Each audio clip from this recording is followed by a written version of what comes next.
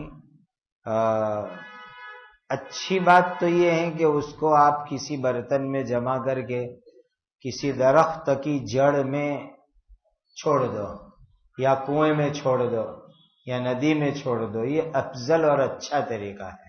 باقی چلا جائے گا نالی میں تو کوئی حرج اور گناہ کی بات نہیں ہے۔ پٹیل فیضان کو ڈینگیو ہو گیا، ڈینگیو، بہت سے لوگوں کو اس وقت ڈینگیو اور قسم قسم کی بیماریاں ہیں، اللہ تعالیٰ تمام بیماروں کو شفائے کاملہ عاجلہ دائمہ مستمرہ عطا فرمائے۔ اس بدھ کو انشاءاللہ مسجد علی کے اندر ماہانہ بخاری شریف کے سبق کی مجلس ہوگی عشاء کی نماز کے بعد۔ درود شریف پڑھ لو۔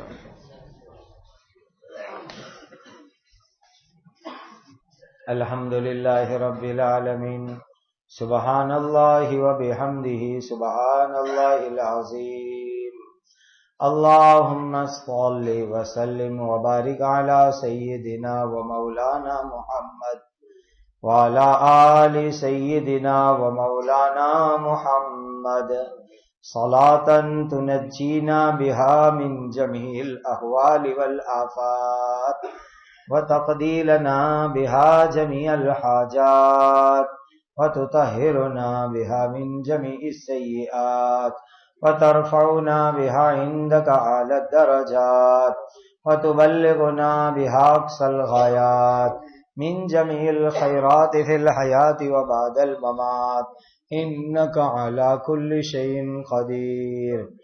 ربنا آتنا في الدنيا حسنة وفي الآخرة حسنة وقنا عذاب النار۔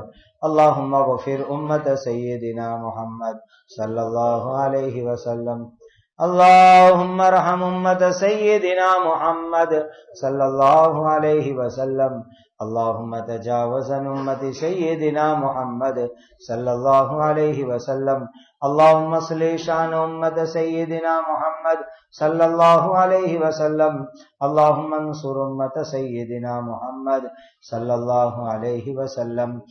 ربنا آتنا في الدنيا حسنة وفي الآخرة حسنة وقنا عذاب النار۔ یا ذا الجلال والإکرام، ہم سب کے سب گناہوں کو اپنے کرم سے معاف فرما لیجیے۔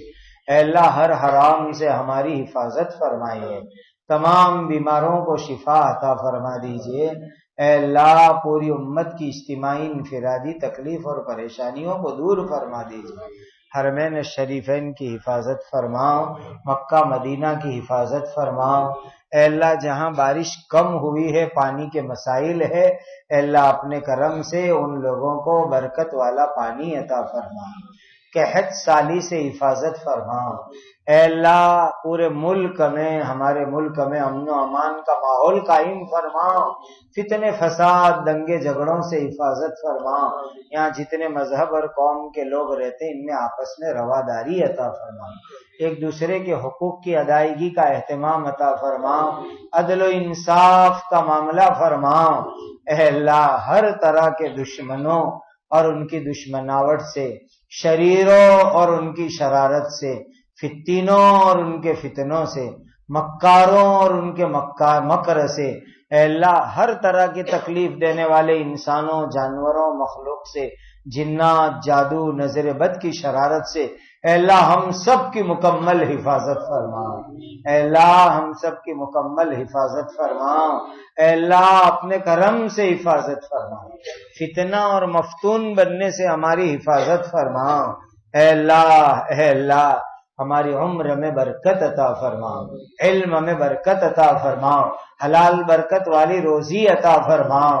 اے اللہ اپنوں اور غیروں کے شر سے حفاظت فرماؤ، تمام مسجدوں کی، عبادت گاہوں کی، مدرسوں کی، مکتب کی، خانقاہوں کی، جماعتوں کی، مراکز کی، دین کے کاموں کی، کام کرنے والوں کی بھرپور حفاظت اور نصرت فرماؤ۔